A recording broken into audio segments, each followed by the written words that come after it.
प्रिय साथियों, सबको नमस्कार। श्री राम कोचिंग चित्तौड़गढ़ के ऑनलाइन प्लेटफॉर्म पर आपका हार्दिक स्वागत, अभिनंदन। कांस्टेबल के क्रैश कोर्स में अपन चर्चा कर रहे थे इतिहास का महत्वपूर्ण विषय मौर्यकाल। मौर्यकाल में भी हम चर्चा करते हुए दोस्तों आगे तक बढ़ गए थे। उसमें चंद्रगुप्त और बिंदुसार के बारे में चर्चा हो चुकी थी। साथियों, ये जो है जो आपके परीक्षा के संदर्भ में जो क्वेश्चन आने की जो पूर्ण संभावना है, उन्हीं बिंदुओं को, महत्वपूर्ण बिंदुओं को जो है आपके समक्ष रखा जा रहा है कि इतिहास में जो विषय आपका चल रहा है उस विषय में आपके साथ साथ जो क्रम चल रहा है उसको भी ध्यान में रखना है कि इसी क्रम में आपका अध्ययन और विषय वस्तु भी चलेगी। इसी के अनुसार आपको प्रश्नों को भी याद रखना है। इतिहास में हम पढ़ रहे हैं मौर्यकाल, और मौर्यकाल को मैंने पहले बता दिया है कि इसका पूरा शासनकाल कितना है, 322 ईसा पूर्व से लेकर 185 ईसा पूर्व तक चलता है। और ये जो है अगर इतिहास की दृष्टि से देखें तो ये मौर्यकाल जो है कहाँ कहाँ से है, तो ये जो समय दिखाया गया है ये टाइम टेबल में आपको हमेशा कोरिलेटेड करना है कि ये ईसा से जन्म के पहले, क्योंकि अब जो विषय आएगा वो ईसा के बाद आएंगे सारे। ईसा से पहले जो महत्वपूर्ण विषय चल रहा है वो मौर्यकाल है। इस मौर्यकाल में प्रमुख शासक कौन कौन हुए जिनका साम्राज्य फैला था। ये मौर्य वंश का साम्राज्य जो अशोक के समय इतना विस्तारित हो जाएगा। जो आज का जो विषय हम लेने जा रहे हैं वो दोस्तों कौन सा होगा, वो होगा मौर्यकाल। और मौर्यकाल का जो प्रमुख शासक जो था, वो प्रमुख शासकों की चर्चा हम राजनीतिक दृष्टि से करते आ रहे हैं। और प्रमुख शासकों में आज हम पढ़ेंगे अशोक मौर्य। अशोक मौर्य के बारे में जब चर्चा आती है, कल की जो पिछली वाली क्लास में मैंने बताया था कि अशोक का राज्याभिषेक के जो है बारे में भी मतभेद हैं। कोई 272 ईसा पूर्व भी बताते हैं, जहाँ की बिंदुसार की मृत्यु होते ही उसका शासनकाल बताते हैं। किसी के रूप में 200 जो है 67 ईसा पूर्व भी बताते हैं। और कहीं कहीं जो बात आती है वो 269 ईसा पूर्व भी हैं। ये दोनों मत, ये तो यहाँ पर ये बात है कि बिंदुसार की यहाँ मृत्यु हो गई थी, लेकिन यहाँ पर जो भाइयों का विरोध था उसके क्रम में कोई जो है इस डेट को सही बताते हैं, कोई इस डेट को सही बताते हैं। लेकिन ये जो डेट मिलती है ये प्रमाणिक होती है केवल पुरातत्व, ये जो अपना पुरातात्विक शैक्षिक जो अभिलेख होंगे, पूरा लेख होंगे, उनके द्वारा प्रमाणित होते हैं। तो इसके राज्याभिषेक का जो है वर्ष जो है इनके अभिलेखों के आधार पर अगर निर्धारित करते हैं तो ये होता है, साहित्यों के आधार पर देखें तो ये होता है, और अगर प्रसंगों के आधार पर देखें तो बिंदुसार के बाद आ जाता है।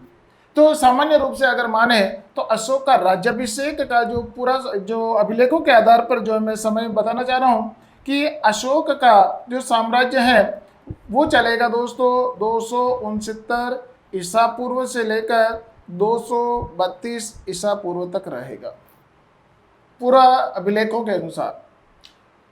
अब यहाँ पर आती है पुरातत्व ने अपनी जो है अपनी प्रमाणिकताएं दी हैं। इस अशोक के बारे में प्रारंभिक जानकारी थोड़ी सी देना आवश्यक है।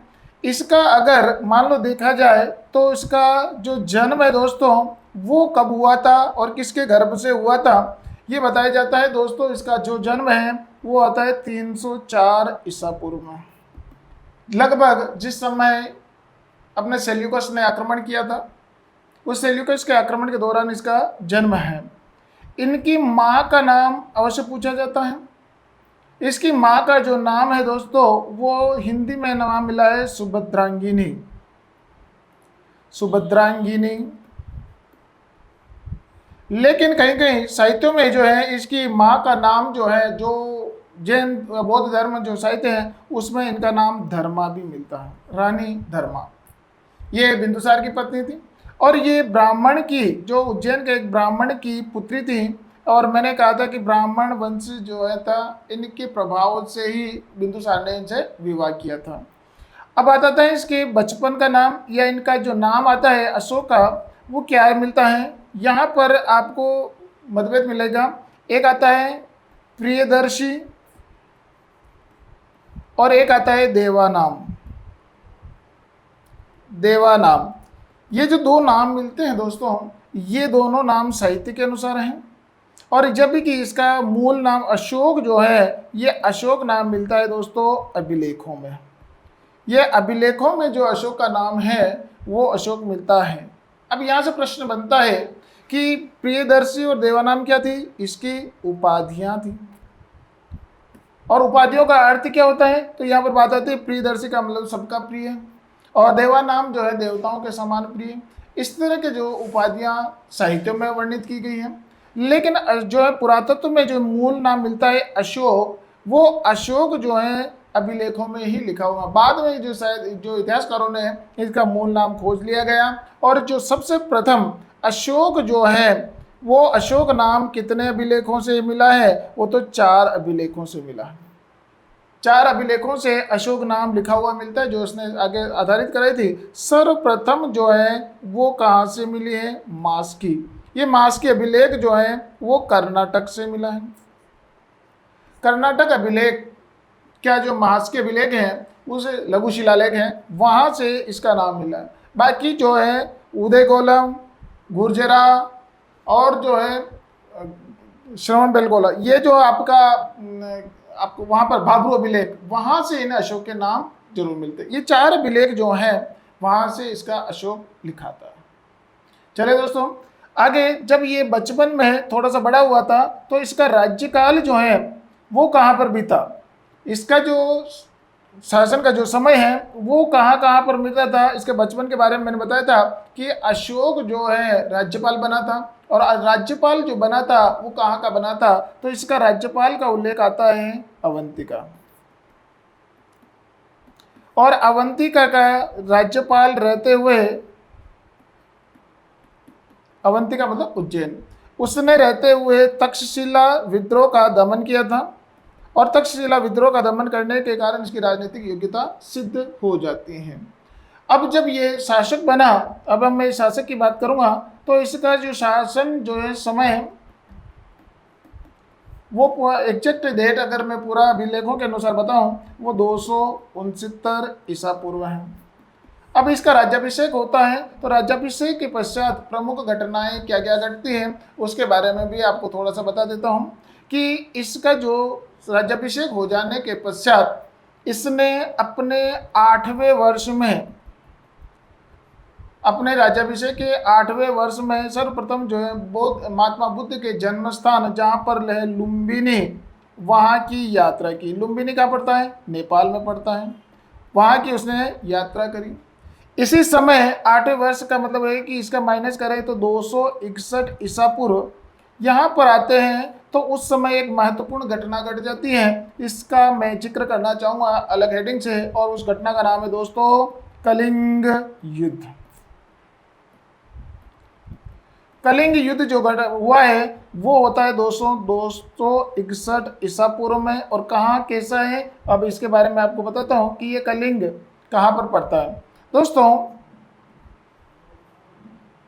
भारत के जो पूर्वोत्तर क्षेत्र है वहाँ पर तो एक छत्र राज्य था, किसका, इसके बिंदुसार का और चंद्रगुप्त मौर्य का। लेकिन पूर्ववर्ती जो अपने ये वाला क्षेत्र आता है, ये वाला प्रदेश जो है बंगाल उड़ीसा वाला जो क्षेत्र है, ये कहलाता था दोस्तों कलिंग। इस कलिंग प्रदेश जो है, इस कलिंग का शासक जो है कौन था, उसका बताया जाता है नंदराज। नंदराज जो यहाँ का शासक था, इस नंदराज ने क्या किया था, जो चंद्रगुप्त मौर्य और बिंदुसार के समय की जो संधियां चली आ रही थी, प्रशासनिक और जो राजनीतिक स्थितियां, उसका उल्लंघन करके नंदराज ने अशोक के साम्राज्य में अतिक्रमण करना शुरू कर दिया।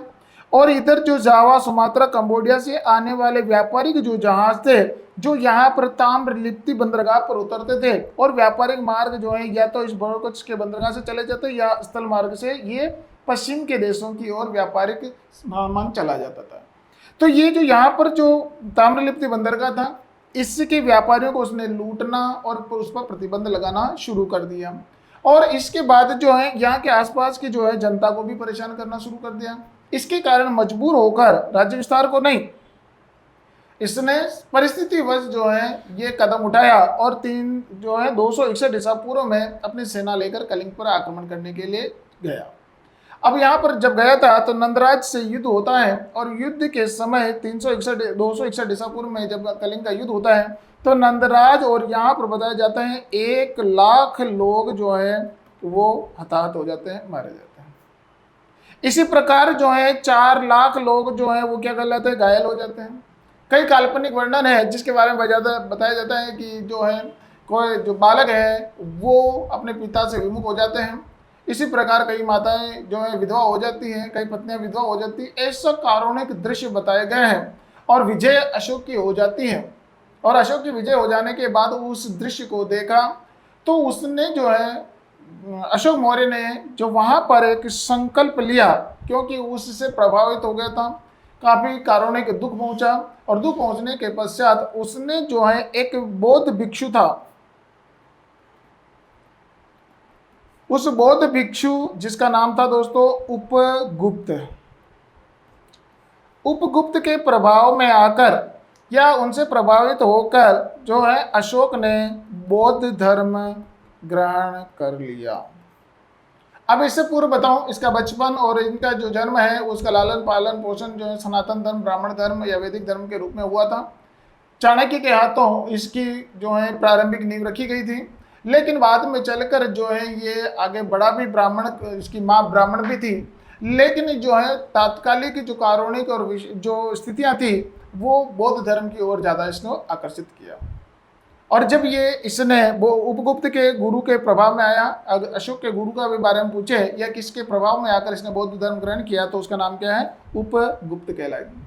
और बौद्ध जो है भिक्षु, इसी के प्रभाव में आकर इसने बौद्ध धर्म ग्रहण कर लिया था। अब बौद्ध धर्म ग्रहण करने के पश्चात जो बात आती है कि इसने क्या काम किया, तो बौद्ध धर्म के पश्चात इसने जो है अब राज्य विस्तार का जो है उसने राज्य विस्तार न करने या युद्ध न करने का संकल्प लिया। और युद्ध न करने के जो संकल्प लिया तो क्या सेना खत्म कर दी क्या, नहीं। उसका उसूल ये था कि हम राज्य विस्तार नहीं करेंगे। यदि लेकिन कोई आक्रमण करता है या कोई दुश्मन अपने देश पर आक्रमण करता है तो उसका तो विरोध तो करेंगे।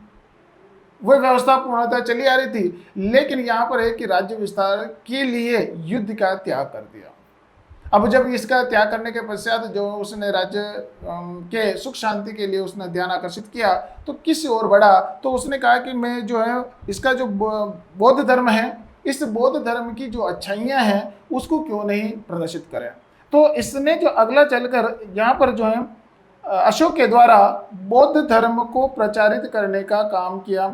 और बौद्ध धर्म को महात्मा बुद्ध के पश्चात जो विकृतियाँ चला रही थी उनको दूर करके जो तात्कालिक समय अनुकूल जो बातें थी उनको जोड़कर उसने एक नया धर्म चलाया जिससे कहते हैं अशोक का। उसी बौद्ध धर्म को ही अशोक का धम्म कहते हैं दोस्तों। अशोक का धम्म जो है उसने सृजित किया, तात्कालिक विद्वानों को बुलाया और उस सृजित करने के पश्चात इसका विस्तार करने की उसने घोषणा करी। अब यहाँ पर एक और बात आती है कि धर्म का एकीकरण संगठित करके काम क्या किया था, वो किस आधार पर किया था। सबसे प्रथम तो उसने किया तो अपना राज दरबार था, उस दरबार में उसने एक नया पद सृजित किया और उस नए पद का नाम था धर्म महामात्य। महामात्य का मतलब होता है महामंत्री, और धर्म महामात्य ये नया पद जो है किसके द्वारा सृजित किया गया, ये अशोक के द्वारा अपने दरबार में एक नई कुर्सी बनाई गई थी और उसके पद पर जो है नियुक्ति उस धार्मिक काम के लिए की जाने लगी। इसके बाद जो है धार्मिक रूप से अशोक का जो उल्लेखनीय योगदान आता है, जो चर्चा में रहता है, प्रश्न यहाँ से बनते हैं, और वो दोस्तों है वो कहा जाता है बौद्ध धर्म की तृतीय संगति। तृतीय बौद्ध संगीति। अब ये तृतीय बौद्ध संगीति का जो आयोजन है वो कब कराया गया, कब कराया गया था, ये 250 ईसा पूर्व में कराया। किसके द्वारा कराया गया, अशोक के द्वारा। उसके बारे में मैं वापस एक बार बता देता हूँ क्योंकि यहाँ से जुड़ी हुई बात है। तो ये समय अगर आपसे पूछे तो उसका समय है 250 ईसा पूर्व में। स्थान आपसे पूछे तो स्थान भी वही पाटलिपुत्र है जो मगध की राजधानी है। यहाँ पर जो है उसका राजा जो आपको पता ही है कौन है, राजा अशोक हैं। और उसके बाद जो है अध्यक्ष की बात करें तो अध्यक्ष यहाँ पर बताता मोगली पुत्र तिष्य। मोगली पुत्र जो तिष्य जो था ये काफी बौद्ध धर्म का विद्वान था और इसकी देखरेख में अध्यक्ष पद बनाया गया था। अब इसे मोगलीपुत्र तिष्य की देखरेख में जब अध्यक्ष रहा था तो विशेष कार्य इस समय क्या हुआ था। अब इस विशेष कार्य की चर्चा करने से पहले थोड़ा सा बता दूं कि तृतीय संगति बौद्ध धर्म से हुई। तो इससे पहले बौद्ध धर्म की संगति कब हुई थी? जब अजातशत्रु ने करवाई थी। कब? जब महात्मा बुद्ध की मृत्यु हुई थी 483 ईसा पूर्व में। उसके 100 सालों बाद 383 ईसा पूर्व में जो है शिशुनाग जो वंश का जो था कालाशोक उसने करवाई थी। अब इस समय इसको पता है कि मुझे बौद्ध धर्म का विस्तार करना है, तो उसने समयानुकूल देखकर जो है बौद्ध धर्म के लिए इसने तृतीय संगति का आयोजन कराया।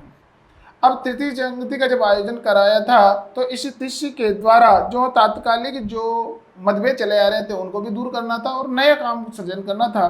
तो यहाँ पर उसने जो पहले वाली सभा में जो बनाए गए थे, क्या 2 पिटक रच लिए गए थे, एक विनय पिटक और एक सुत्त पिटक। लेकिन बुद्ध के द्वारा जो बातें तात्कालिक रूप से कही गई थी, उपदेश दिए गए थे, उनका दार्शनिक विवेचन क्या होता है, सैद्धांतिक क्या होता है, उनका तात्विक विवेचन क्या होता है, इस कारण उन्होंने एक नई पुस्तक या उनके धर्म की जो है दार्शनिक पुस्तक लिखी गई, वो है दोस्तों अभिधम्म पिटक। अभिधम्म पिटक जो है साहित्य ये लिखा गया है अशोक की संगति के समय।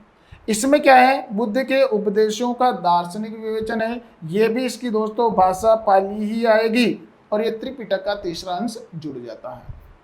अब यहाँ पर ये पाटलिपुत्र की चर्चा करने जा रहा था, तो इसका जो दादा था चंद्रगुप्त मौर्य, उसने भी तो पाटलिपुत्र में संगति कराई थी लेकिन वो जैन संगति, प्रथम जैन संगति है।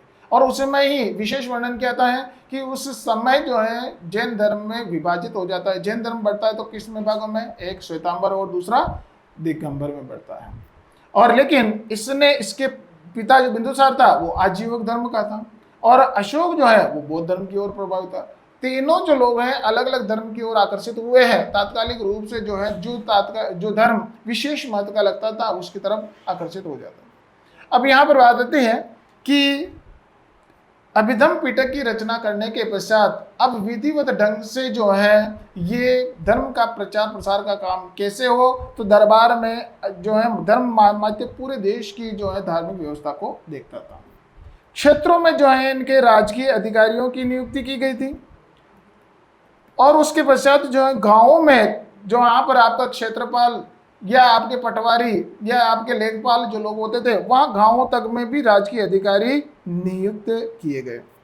और उनके नियुक्त जो पहले कौन से थे? जो आपको कहलाते हैं रज्जुक।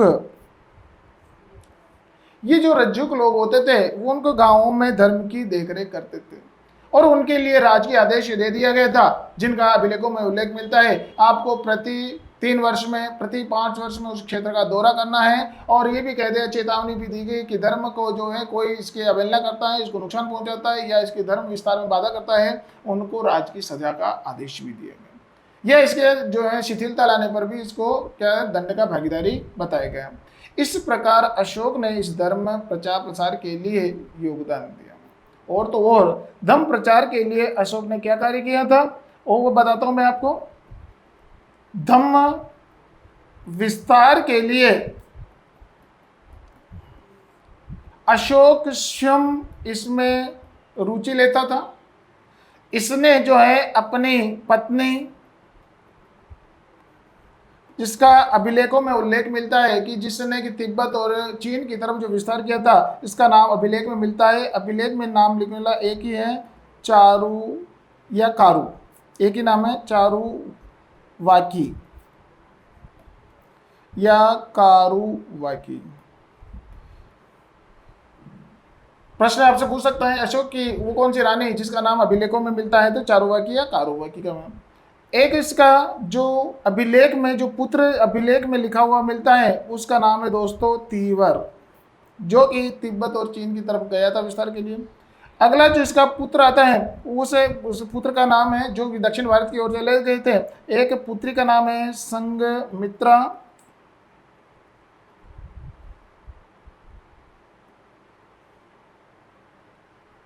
इसका दूसरा जो पुत्र बताया गया जिसने कि दक्षिण भारत की ओर रुचि ली थी, अपने पुत्रों को जो है उसने धर्म प्रचार प्रसार के लिए विस्तार के लिए लोगों को भेजा और सीरिया, उत्तरी भारत, पूर्वी भारत, दक्षिणी भारत, उनकी तरफ भी इन्होंने अपने पुत्रों, पत्नियों, भाई बंधुओं सबको उन्होंने धर्म प्रचार के लिए इन्होंने भेजा गया था। जो संघमित्रा और इसका पुत्र का नाम है महेंद्र, इन दोनों को दोस्तों जो है भारत के दक्षिण भारत में श्रीलंका भेजा गया था और श्रीलंका में इन्होंने निवास करते हुए जो है धर्म का विस्तार किया। प्रश्न आता है कि दक्षिण में विस्तार करने वाले कौन थे? तो संघमित्रा और महेंद्र। अगर आपसे पूछे कि तिब्बत या चीन की तरफ जो विस्तार करने वाले कौन थे? चारुवाकी या तीव्र थे। इसी प्रकार उसने उत्तरी भारत के जो है इधर आपने मध्य एशिया की तरफ भी उन्होंने विस्तार किया। अब यहाँ पर इंपॉर्टेंट बात ध्यान रखना, प्रश्न जो पूछा गया वो ये है कि विदेशों में बौद्ध धर्म की परंपरा किसने शुरू की, बौद्ध धर्म विस्तार की? तो वो नाम आता है दोस्तों कौन सा? अशोक। लेकिन एक प्रश्न दूसरा इससे समकक्ष बनता है, वो है कि विदेशों में जो है बौद्ध धर्म को ज्यादा प्रसारित किसने किया? तो वो आएगा दोस्तों कनिष्क। ये जो कनिष्क आएगा, कुषाण वंश का शासक, इसने जो है मध्य एशिया, इधर अफगानिस्तान, इधर चीन और इधर जो है पूर्वोत्तर क्षेत्रों में भी उसने विस्तार किया था। तो सर्वाधिक विस्तार जो है किसने करेगा? कनिष्क करेगा। लेकिन वो प्रश्न आगे आएगा, तुलनात्मक रूप से अभी बता रहा हूं कि ये प्रश्न आ सकता है। धर्म विस्तार के लिए इसने अपने परिवार, सगे संबंधियों सबको लगा दिया। अब जब धर्म विस्तार चल रहा है, ये इस तरह की पूर्णतः चर्चाएं हो रही थी, तब इसने जो है एक नई व्यवस्था भी और गढ़ी थी और वो थी कलात्मक। अब यहाँ पर जो बात थी, अशोक के समय जो कलाएं जो देखने को मिलती हैं वो कलाएं क्या क्या हैं? कलाएं भी किस रूप में देखेंगे मिलेगी? वो कलाएं भी अपने धर्म विस्तार के लिए होगा। धर्म विस्तार की जो कलाएं इन्होंने स्थापित की हैं वो मैं बताता कौन कौन सी आई थी उसके लिए बारे में बताता हूँ कि इसने अपने धर्म को प्रचार प्रसार करने के लिए अभिलेखों का योगदान लिया और वो अभिलेख जो है, अभिलेख लिखाने की परंपरा जो है दोस्तों वो पहले से चंद्रगुप्त मौर्य के समय से आ रही है। लेकिन सर्वाधिक अभिलेखों का जो निर्माण है वो किसके काल में हुआ था? तो अशोक के समय। ये सबसे, अब इसके बारे में जैसे पढ़ाव आता है तो इम्पोर्टेंट टॉपिक हो जाता है कि अशोक के अभिलेख। अशोक के अभिलेखों की जब चर्चा आती है तो छोटी छोटी बातें पहले बता देता हूं मैं। अशोक के अभिलेखों की जो है भाषा क्या है? अगर भाषा पूछे तो आपको बतानी है दोस्तों प्राकृत, ठीक है। अगर आपसे पूछे, ये इंपॉर्टेंट बात है, लिपि, लिपि के बारे में पूछे तो यहाँ पर लिपि जो आपको तीन तरह की मिलेगी। एक तो आपको मिलेगी ब्राह्मी, एक आपको मिलेगी खरोष्टी और एक आपको मिलेगी अरेमाइक। ब्राह्मी, खरोष्टी और अरेमाइक। इस ब्राह्मी लिपि जो है वो बाएं से दाएं लिखी जाती है, जैसे अभी हमारी देवनागरी लिपि लिखी जाती है, और इसमें जो है सर्वाधिक अभिलेख लिखे गए हैं। खरोष्टी लिपि जो है दाएं से बाएं लिखी जाती है और ये जो है अपने पाकिस्तान और अफगानिस्तान वाले क्षेत्र में लिखी गई। अरेमाइक जो लिपि है वो दाएं से बाएं और बाएं से दाएं इस प्रकार से लिखी जाती हैं, जो कि सीमावर्ती क्षेत्रों में मिलती हैं। एक और है द्विभाषीय अभिलेख भी मिलते हैं, जिसमें कि अपनी प्राकृत भाषा भी लिखी गई है और ईरानी भाषा भी लिखी गई है। ये अशोक के लिखावट के समय। ठीक है, लिपि की बात हुई। लिपि में अब बात आती है सर्वप्रथम पढ़ने वाला, अशोक के अभिलेखों को पढ़ने वाला विद्वान कौन था? इसके जो है पढ़ने वाला विद्वान की जब बात आती है तो उसका नाम है दोस्तों अर्नेस्ट मैके। यहाँ पर जो है जेम्स प्रिंसेप और अर्नेस्ट मैके तो तात्कालिक रूप से जो विस्तारित रूप से पढ़ता है, लेकिन मूल रूप से पढ़ने का जो श्रेय दिया जाता है वो आता है दोस्तों जेम्स प्रिंसेप को।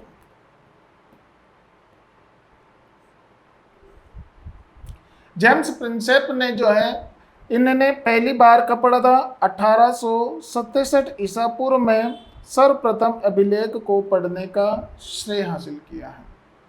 ये जेम्स प्रिंसेप, प्रश्न आता है कि अभिलेखों को पढ़ने वाला प्रथम विद्वान जेम्स प्रिंसेप हो गया, और वो भी जो दिल्ली में जो अपने अभिलेख हैं उनको पढ़ने के लिए उन्होंने भरसक प्रयास किया था, जिनकी चर्चा अब हम आगे करने जा रहे हैं। अब बात आ गई है कि इस अभिलेखों में मूल रूप से भाषा, लिपि और पढ़ने का श्रेय बात आ गई है।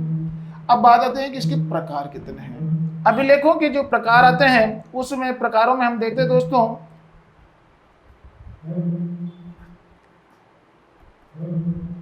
अभिलेखों के प्रकार जो आएंगे वो मूल रूप से आएंगे 3 प्रकार। अभिलेखों के कितने प्रकार आएंगे? 3। अब आप कहेंगे सर इतने अभिलेख मिले हैं लेकिन प्रकार 3 ही कैसे? वो भी आपको क्लियर कर देता हूं। इसमें 3 मूल रूप से प्रकार मिलते हैं। एक आपके आते हैं, सबसे पहला जो अभिलेख होगा, अभिलेख का अर्थ क्या होता है? एक छोटी छोटी जानकारियां और दे देता हूं मैं इससे पहले, कि एक बात आती है कि अभिलेख का अर्थ भी आपसे पूछ सकता है। अभिलेख वो चीज होती है दोस्तों कि जहां पर चाहे वो चट्टान हो, चाहे कपड़ा हो, चाहे लकड़ी हो, चाहे ताड़ का वृक्ष हो, कहीं पर भी हो, जो लिखित सामग्री जो है वो काफी लंबे समय तक दबी पड़ी रह जाती है और बाद में मिल जाता है, वो लिखे हुए जो स्थान है या वस्तु है वो अभिलेख बन जाते हैं। एक दूसरा, अभिलेखों की प्रमाणिकता, उसके जो है पुरातात्विक विद उसकी प्रमाणिकता सिद्ध करते हैं तो अभिलेख कहलाते हैं। एक है कि अभिलेख, अशोक जो है, अशोक ने अभिलेख लिखने की जो है प्रेरणा कहाँ से ग्रहण की, ये भी एक प्रश्न आता है दोस्तों। अभिलेखों ने जो लिखने की जो प्रेरणा है ये उसने ईरानी एक जो अपने सीमावर्ती क्षेत्र में जो शासक हुआ था, दारा प्रथम, दारा प्रथम जो ईरानी शासक जो पश्चिमोत्तर क्षेत्र में सीमावर्ती क्षेत्र में राजा था, उसने अपने सीमावर्ती क्षेत्र में कुछ अभिलेख यहाँ पर स्थापित करवाए थे। तो इन सीमावर्ती अभिलेखों का जो देखने के लिए अशोक कब गया था, तो अशोक जो है यहाँ से जब वो अवंतिका का राज्यपाल था, जब वो तक्षशिला का जो है विद्रोह का दमन करने गया था, तब उस सीमावर्ती क्षेत्र में सीमा विवाद को सुलझाने के लिए भी गया था। तो उन सीमावर्ती क्षेत्रों में उन अभिलेखों को देखा गया, जो कौन से अभिलेख थे? ईरानी अभिलेख थे। ईरानी अभिलेखों का जो निर्माता था वो कौन था? दारा प्रथम। दारा फर्स्ट की प्रेरणा से उन्होंने देखा यार ये सीमावर्ती क्षेत्रों में जो है आदेश या उनकी जो राज्य की जो है जानकारियां बहुत अच्छे से लिखी गई हैं, उनसे प्रभावित होकर अशोक ने अपने राज्य में जब धर्म का विस्तार किया था तब उसने जो है अभिलेख लिखवाने, उत्कीर्ण कराने की योजना बनाई थी। अब उसने जो है अभिलेख जो है, अब उसके जो पत्थर जो थे, क्योंकि इन्होंने अब कलात्मक काम जो है वो किस पे किया था? पत्थरों पर करना शुरू किया, और ये जो ईरानी जो अभिलेख है वो भी पत्थरों पर है। तो इन पत्थरों में जो है यहाँ पर उत्तर प्रदेश में एक स्थान है जिसका नाम है दोस्तों चुनार। चुनार की खानों से लाल बलुआ पत्थर, लाल बलुआ पत्थर जो होता है, उस लाल बलुआ पत्थर को लाकर उसने अपने अभिलेख या स्तंभ गढ़वाने की योजना बनाई। तो यहाँ से भी प्रश्न आता है कि वो पत्थर कहाँ से लाए? चुनार की खानों से, जो यूपी में पड़ता है, और कौन सा है? तो लाल बलुआ पत्थर है। ये बात क्लियर हो गई। अब मैं बात लेके आता हूं इसके प्रकार की। अभिलेखों के जो प्रकार है वो कितने प्रकार हैं? 3। अब उसमें जो पहला अभिलेख जो आएगा वो क्या कहलाएगा दोस्तों? वो आएगा शिलालेख।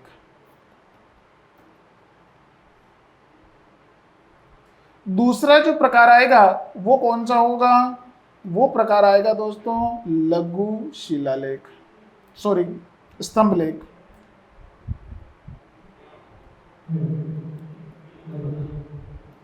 स्तंभ लेख। और तीसरा जो प्रकार आएगा वो दोस्तों आएगा गुहा लेख। दूर दूर लिखा है। अब इसका मतलब है कि इसके बीच में और जानकारियां हैं क्या? शिलालेख 2 प्रकार के हैं। एक आता है वृहत शिलालेख एक आएगा आपका लघु शिलालेख। इसी प्रकार स्तंभ लेख भी दो प्रकार से आएंगे। यहां पर आएगा वृहत स्तंभ लेख और दूसरा जो आएगा वो आएगा लघु स्तंभ लेख। और गुहा लेख एक ही प्रकार है जो कि गुफाओं में उत्कीर्ण कराएगा। अब यहाँ थोड़ा सा ध्यान देना है जो आपके प्रश्न समझने में आसानी रहेगी। क्या वृहत का अर्थ क्या होता है? बड़ा। शिला का अर्थ क्या होता है? चट्टान। और लेख का अर्थ होता है क्या है? अभिलेख। जैसे यहाँ पर बात आती है कि वृहत शिला का मतलब होता है चट्टान। इसका मतलब है कि चट्टान पर जो कि प्राकृतिक रूप से जो दीवारें होती हैं, शिलाएं होती हैं, उन पर जो चीनी हथौड़ी लेकर कुरेद कर जो लिखे गए हैं वो क्या कहलाते हैं? शिला पर लिखे गए हैं तो शिलालेख कहलाते हैं। लेकिन जो वृहत अब आकार में बड़े हैं या संख्या में बड़े हैं, तब ये लघु और शिलालेख जो लघु और वृहत का जो चक्कर है वो निकल पाएगा। अब क्या होता है कि जैसे यहाँ पर मैं आपको उदाहरण के द्वारा बताऊं, ये आकार है और एक ये आकार है। अगर इसको कहोगे तो आप बड़ा कहोगे और ये कहोगे तो ये लघु या छोटा है। लेकिन इस प्रकार से बात नहीं थी। बात क्या है कि इस अशोक ने जो है क्या किया था? लघु और वृहत शिलालेख जो है किस रूप में उत्कीर्ण कराए थे, लेकिन साहित्यकारों ने, इतिहासकारों ने उसको अपने हिसाब से उसको लघु और विस्तृत नाम दे दिया। आकार में दोनों बड़े लग रहे हैं, लेकिन एक में लघु शिलालेख कहला सकता है और एक वृहत शिलालेख कहला सकता है। कैसे? अगर इस चट्टान पर लेख या लाइनों की संख्या अगर ज्यादा है तो ये क्या कहलाएगा? वृहत शिलालेख कहलाएगा। अगर इस साइड भले साइज बड़ी है लेकिन अगर इसमें लाइनें अगर कम है तो वो अभिलेख कौन सा हो जाएगा दोस्तों? वो हो जाएगा लघु शिलालेख हो जाएगा। चट्टान पर है तो शिलालेख होगा। लेकिन यहाँ पर है कि आकार में ही छोटा है, मतलब लेख या लाइनों की संख्या कम है इसलिए लघु कहलाता है, और इसमें लाइनों की संख्या ज्यादा है तो क्या कहलाए? वृहत शिलालेख कहलाता है। अब आगे चले कि वृहत शिलालेख जो है भारत में कितने स्थानों से मिले हैं? अब वो एक समान है, ऐसे एक समान जो लिखे गए हैं वो भारत में 8 स्थानों से प्राप्त हुए हैं। अब 8 स्थानों से प्राप्त किए हैं तो वो सभी में एक समान फोटो कापी है, एक जैसे वो उसमें लेख लिखे गए हैं। और इसमें जो लेख या लाइनों की जो संख्या थी वो कितनी है दोस्तों? वो बताई गई है 13 और कहीं कहीं पर 14। अब यहां से लेकर 1 से लेकर 2, 3, 4, 5 ये लेख या लाइनों की संख्या कितनी हो गई? 14। और लाइनों की संख्या 14 हो गई तो नाम क्या गया? वृहत। और कितने भारत में कितने स्थानों से मिले हैं? 8 स्थानों से, इसलिए उनका नाम क्या रखा गया? वृहत शिलालेख। अब मोस्ट इंपोर्टेंट बात बताने जा रहा हूं, वो ध्यान से देखना। अब इन 13 लाइनों में से जो बात आती है, अगर मैं यहाँ पर बात करूं पहली लाइन, जैसे मान लो ये पहली लाइन है, इस पहली लाइन के बारे में उल्लेख आएगा तो किस प्रकार से उल्लेख आएगा? तो इस उल्लेख के बारे में ध्यान देना है।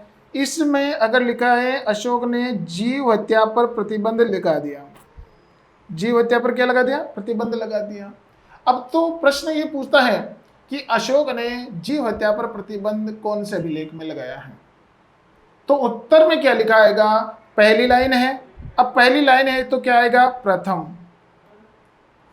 अच्छा बताओ ये शिलालेख कौन सा है? लघु है वृहत है? शिलालेख कौन सा है? वृहत में 13वीं लाइन है तो 13वां में पहली लाइन लिखी तो प्रथम है, और उसके बाद प्रथम लाइन में फिर आगे शब्द क्या है? वृहत शिलालेख।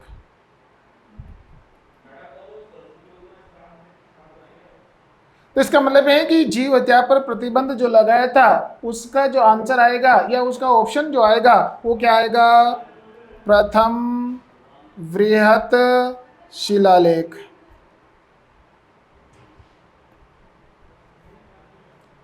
पहली लाइन है इसलिए। दूसरे में कोई बात लिखी गई है तो द्वितीय वृहत शिलालेख। अगर 13वें में कोई लिखी गई है तो ये सबसे इंपोर्टेंट जो है वो कौन सा है? 13वां है। अब 13वें में कोई बात लिखी गई है तो क्या आएगा, 13वां वृहत शिलालेख। अब 13वां वृहत जो शिलालेख है, उस 13वें वृहत शिलालेख में क्या किया गया दोस्तों, यहां पर बताया गया किसका, कलिंग युद्ध का वर्णन। अब कलिंग युद्ध की जानकारी कौन से अभिलेख में होती है, तो कलिंग युद्ध की जानकारी होती है 13वें शिलालेख में, लेकिन 13वीं लाइन में होती है, और 13वीं लाइन जो है वो कौन से है, वृहत शिलालेख में। इसलिए कलिंग युद्ध का वर्णन 13वें वृहत शिलालेख में हुआ। ऐसे के ऐसे फोटोकॉपी करके भारत के कितने स्थानों पर उसने लगाया था, 8 स्थानों पे। इसलिए भारत में कितने स्थानों से मिले हैं, 8 स्थानों। ये मेन आपको ध्यान रखना अशोक के अभिलेखों में। अब मैं बात करता हूँ लघु शिलालेख। अब लघु शिलालेख जो है उनमें कहीं 3 लाइन कहीं 4 लाइन, उसकी आकृति में भी छोटा बड़ा जो भी हो सकता है, इसलिए आकृतियां छोटी बड़ी होने के कारण उनको क्या कहा गया है, लघु शिलालेख कहा गया है। अब लघु शिलालेख जो हैं वो बहुत सारी जगह से प्राप्त हुए हैं, 25 से ऊपर हमें स्थानों से लगभग मिलना शुरू हो जाते हैं। उसमें जो महत्वपूर्ण जो आपके लिए हो सकता है वो होगा दोस्तों भाब्रू। अब आपको भाब्रू लघु शिलालेख, इसके बारे में मैंने आपको पहले थोड़ा सा बताया। लघु शिलालेख जो हैं ये कहाँ पर है, बेराठ जयपुर में। और बेराठ जयपुर में जब ये प्राप्त हुआ था दोस्तों आपको, तो बेराठ जयपुर में 3 पहाड़ियाँ हैं, उनमें भी कौन सी पहाड़ी पर, वो भी बीजे की पहाड़ी पर। यहाँ पर अशोक ने क्या किया था, बौद्ध जो भिक्षुओं के निवास के लिए विहार बनाया था, और विहार बनाया था तो उनकी जानकारी और नियमों को और बौद्ध भिक्षुओं को जो परिचय कराने के लिए इसने पहाड़ी पर जो है चट्टान पर गोलाकार रूप में जो है एक अभिलेख लिखवा दिया। लेकिन उसमें लेख या लाइनों की संख्या कम है, पहिए के आकार में है, तो उस कम संख्या के कारण इसे क्या कहा गया, लघु शिलालेख कहा गया है। अब इसी प्रकार जो आता है, अब आते हैं स्तंभलेख। अब ये जो है कलात्मक दृष्टि से जो बात बताते हैं वो कौन से हैं, स्तंभलेख हैं। स्तंभ जो है, जिस स्तंभ पर लेख या लाइनों की संख्या अधिक मिलती है वो कौन से कहलाएंगे, वृहत स्तंभलेख। और जहां पर लेख या लाइनों की संख्या कम मिलती है तो क्या कहलाएंगे, लघु स्तंभलेख। अब यहाँ पर वृहत स्तंभलेख में जो बात आती है उसमें यह है कि वहां पर कितने आपको पूरे भारत में ये 6 जगहों से मिलेंगे, लेकिन लेख कितने मिलेंगे इसमें, 7। जैसे ये पूरे भारत में 8 जगह से मिले, लेकिन लाइनों की संख्या कितनी है, 14। इसी प्रकार यहाँ पूरे भारत में 6 जगह से मिलते हैं, लेकिन इसमें जो है लाइनें कितनी हैं, 7। लेकिन फिर वो लघु स्तंभ लेख में क्या होगी, 2, 3, 4 लाइनें मिलती हैं, इसलिए लघु स्तंभ लेख कहलाते हैं। प्रश्न इससे पहले मैंने बता दिया था कि स्तंभों पर जो है रानी, जो अशोक की कौन सी रानी का नाम मिलता है, तो कारुवा की, और पुत्र कौन सा उल्लेख आता है, तो तीवर का उल्लेख आता है। एक और, अब अशोक का जो मैंने आपको बौद्ध धर्म के समय बताया था, अशोक ने अपने राज्याभिषेक के 8वें वर्ष में महात्मा बुद्ध के जन्म स्थान की यात्रा करी थी। उसका नाम, उस स्थान का नाम क्या था, लुम्बिनी। जब वो लुम्बिनी गया था तो लुम्बिनी में उसने अभिलेख उत्कीर्ण कराया, नेपाल की तराई में आता है। और लुम्बिनी में वहाँ पर जो उसने एक अभिलेख जो स्तंभ गड़वा दिया, और उस स्तंभ पर जो है उसने जो लाइनें लिखी है लघु स्तंभ लेख है।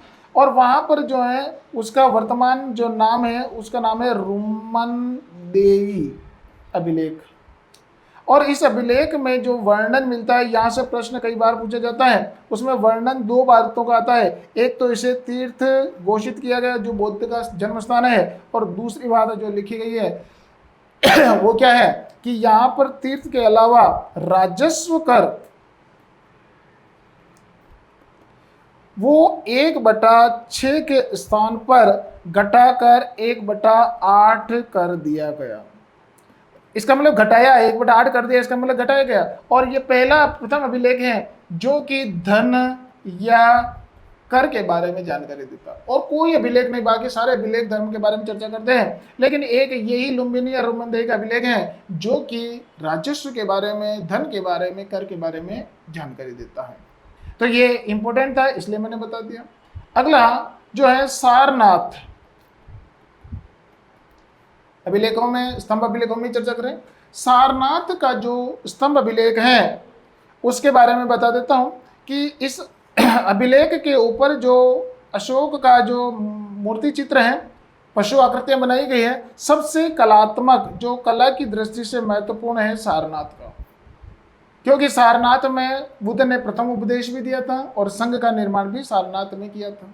यहाँ पर सबसे जो अभिलेख मिलता है अशोक का, सबसे सुंदर कलात्मक अभिलेख मिलता है। यहाँ 4 शेर जो आपस में पीठ लगाकर बैठे हैं और उसके ऊपरी भाग को जो है राज्य सरकार, भारत सरकार के द्वारा उसको राजकीय चिन्ह के रूप में मान्यता दी गई थी। तो ये जो अशोक का ऊपरी भाग जो है, अशोक का जो अभिलेख है वो सारनाथ से लिया गया और उसके स्तंभ के जो 4 शेर हैं उसको अशोक चिन्ह के रूप में, राजकीय चिन्ह के रूप में मान्यता दी गई थी। ये यहाँ से भाग ग्रहण किया गया था। अशोक ने यहाँ पर जो है स्तूप भी बनाए हैं, सांची में स्तूप भी बनाए हैं, कई दूसरी जगह भी स्तूप बनाए हैं, बौद्ध विहारों के निर्माण भी किया था। अपने राजस्थान में उस समय जो अपना बैराट है वहाँ पर भी बनाया था। आपके जो जालोर जो स्थान है वहाँ पर भी उन्होंने क्या ना विहारों का निर्माण करवाया था, जहाँ पर प्राकृतिक सुंदरता थी, ऊंची पहाड़ियाँ थी, जहाँ पर भिक्षुओं के निवास स्थान होते थे, वहाँ पर उन्होंने विहार, कई गुफाएं ऐसी उत्कीर्ण करवाई थी। अब बात आती है तीसरा प्रकार का जो अभिलेख आएगा वो कौन सा है? गुफा अभिलेख। गुफा अभिलेख की बात करूं या ऐसे गुहालेख की बात करूं तो गुफाओं में निर्माण कराने की परंपरा शुरू की थी दोस्तों बिंदुसार ने। लेकिन अब बात आती है कि बिंदुसार के बाद जो है इस परंपरा को किसने कायम किया? तो अशोक ने। और अशोक ने जो है कहाँ पर उत्कीर्ण कराई? तो वहाँ पर है बराबर की जो बिहार की जो है पहाड़ियाँ हैं, बराबर की पहाड़ियों पर इन्होंने जो है इनका निर्माण करवाना शुरू किया। बराबर की पहाड़ियों पर इन्होंने 4 गुफाएं इन्होंने निर्मित करवाई। किसके लिए? बौद्ध भिक्षुओं के लिए निर्मित करवाई। इसके आधार पर बौद्ध गुफाओं में जो उनकी बौद्ध भिक्षुओं के जो नियम और उनकी जो जानकारियां हैं उन्होंने लिखी गई। अब बात आती है, जैसे मान लो कि ये पहाड़ियाँ बराबर की आती हैं, इसी तरह जो है नागार्जुन की जो पहाड़ियाँ हैं वो इधर से भी आती हैं। इस प्रकार की ये पहाड़ियाँ मिलती हैं। तो ये जो नागार्जुन की जो पहाड़ियाँ आएगी, इस नागार्जुन की पहाड़ी पर जो है आगे चलकर इनका जो पौत्र होगा दशरथ, वो यहाँ गुफाएं बनवाता है। और जबकि बराबर की पहाड़ी पर जो है वो कौन उत्कीर्ण करवाता है? अशोक उत्कीर्ण करवाता है। और यहाँ पर जो 4 हैं और इसका 3 मिलकर यहाँ जो 7 पहाड़ियाँ हैं, 7 गुफाएं हैं, वो बाकी काफी मनोरम बन जाती हैं। ये जो थी अशोक के अभिलेखों के बारे में चर्चा की थी। अब आ जाते हैं अशोक का जो है अंतिम पड़ाव की ओर चलते हैं। तो इसका जो अशोक ने अपना सारा समय जो है ज़्यादातर समय बौद्ध धर्म के प्रचार प्रसार के लिए उन्होंने किया था। पूर्णतः अपना व्यक्तिगत जीवन भी इसी के लिए लगाया था और व्यक्तिगत जीवन की जानकारी इसके लघु शिलालेखों से मिलती है। और जो अपना बाबरू शिलालेख है उसने ये बताया था कि मैं बौद्ध धर्म की ओर कैसे आकर्षित हुआ, कौन सी किताबें मुझे अच्छी लगती है। जो बाबरू शिलालेख में बौद्ध पुस्तकों का उल्लेख भी किया गया है। उसी बाबरू शिलालेख में बौद्ध के त्रिरत्न बुद्ध, संघ और धम्म का उल्लेख किया गया था। और वो उसने जो है बौद्ध विद्वान कौन कौन है उनका उल्लेख किया, तो व्यक्तिगत जानकारी उनकी मिलती है। इसी प्रकार जो है बुद्ध जो अशोक जो है अपना संपूर्ण जीवन बौद्ध धर्म के लिए लगा दिया, प्रचार प्रसार के लिए लगाया, अपना धन, अपना राज्य की सेना, अधिकारी, सब कुछ उसके लिए लगाया और काफी चक्रवर्ती सम्राट के रूप में विख्यात हुआ। अशोक के समान जो है इतना विशालतम साम्राज्य का अधिपति जो है चंद्रगुप्त भी नहीं था। चंद्रगुप्त जो है कम सीमावर्ती क्षेत्र में रहा है, उसने अपने पुरुषार्थ से साम्राज्य को इकट्ठा किया। अशोक के समय मात्र एक लड़ाई लड़ी गई थी, वो था कलिंग का युद्ध। और इसका जो अंतिम समय है जो है वो अंतिम समय जो 232 ईसा पूर्व में इसकी मृत्यु हो जाती है उसकी। और 232 ईसा पूर्व में इसकी मृत्यु बताई गई। कोई बताते इसने समाधि ली, कोई बताते इसकी मृत्यु हुई थी। इसकी जो है पुत्र और पत्नियों को जो उन्होंने अपने या सगे संबंधियों को उन्होंने धर्म प्रचार प्रसार के लिए लगा दिया। अब इसका अशोक का एक प्रश्न आता है जो है उत्तराधिकारी की बात आती है। अशोक का उत्तराधिकारी कौन था? अशोक का उत्तराधिकारी कहलाता है दोस्तों कुणाल। अशोक का उत्तराधिकारी कुणाल बला, जो इसके पुत्र के बारे में बता, पुत्र ही था। इसका जो अगला जो है पौत्र कौन कहलाता है? उसका नाम आता है दशरथ। इसने भी जो इसकी दो बातें मुख्य रूप से पूछी जाती है, इसने भी जो है उपाधियां अशोक के समान ग्रहण की। कौन सी? देवानाम या प्रियदर्शी जैसी उपाधियां जो है वो इसने आपके आगे ग्रहण करी थी। दशरथ का एक और आता है क्या? गुफा उल्लेख या गुहा स्थापना। ये अशोक ने के बाद जो है दशरथ ने भी इस बात को आगे बढ़ाया। इस उपाधियों की बात भी आती, गुहा स्थापना की भी बात आ गई। लेकिन अब आते हैं मोस्ट इम्पोर्टेंट अंतिम पड़ाव की ओर। इसका अंतिम शासक कौन है? मौर्य वंश का अंतिम शासक की बात आपसे पूछे तो अंतिम शासक है दोस्तों कौन? इसका नाम है बृहदत्त। बृहदत्त अंतिम शासक था। अब यहाँ पर क्या बात होती है, क्योंकि अशोक से लेकर कोई लड़ाइयाँ या सेना पर या सेनापतियों पर बहुत कम ध्यान दिया जाने लगा था, क्योंकि युद्ध करना नहीं, राज्य विस्तार करना नहीं, इस कारण सैनिक बल जो है कमजोर होता जा रहा था। लेकिन बौद्ध धर्म में भी विकृतियां आने लगी थी। इसी समय बृहदत्त का जो सेनापति था, उस सेनापति का नाम था दोस्तों पुष्यमित्र शुंग। पुष्यमित्र जो शुंग था, ये इसका सेनापति था। अब ये है कि ये ब्राह्मण धर्म को प्रश्रय देने वाला था, और ये जो था बौद्ध धर्म के अनुचर बने हुए थे। विकृतियां होने के बाद भी उसमें सुधार या सैनिक क्षेत्र की ओर ध्यान नहीं देने के कारण मतभेद बढ़ता गया, और मौका देखकर इस पुष्यमित्र शुंग ने अपनी सेना का निरीक्षण कराने के बहाने बुलाया, और बृहदत्त की जो है दोस्तों 185 ईसा पूर्व में इसकी क्या कर दी गई दोस्तों? हत्या कर दी। अब पुष्यमित्र शुंग ने हत्या करके, इसकी बृहदत्त की हत्या करके इस वंश को समूल नाश कर दिया। एक दूसरा जो है अपना बौद्ध धर्म के जो वंश चल रहा था उसको भी समाप्त कर दिया। शुंग जो एक ब्राह्मण धर्म या साम्राज्य की स्थापना करी। किसने? पुष्यमित्र शुंग ने। इस प्रकार जो हमने देखा कि अशोक मौर्य के द्वारा जितना विशाल साम्राज्य था, उनके अयोग्य उत्तराधिकारियों के द्वारा ये सीमित होता गया और ये धीरे धीरे समाप्त प्राय हो गया। तो साथियों हमने देखा कि ये मौर्य साम्राज्य के प्रमुख शासक, उनके द्वारा किए गए कर्तव्य और व्यक्तित्व जो बातें आती हैं वो आपको ध्यान में रखना है दोस्तों।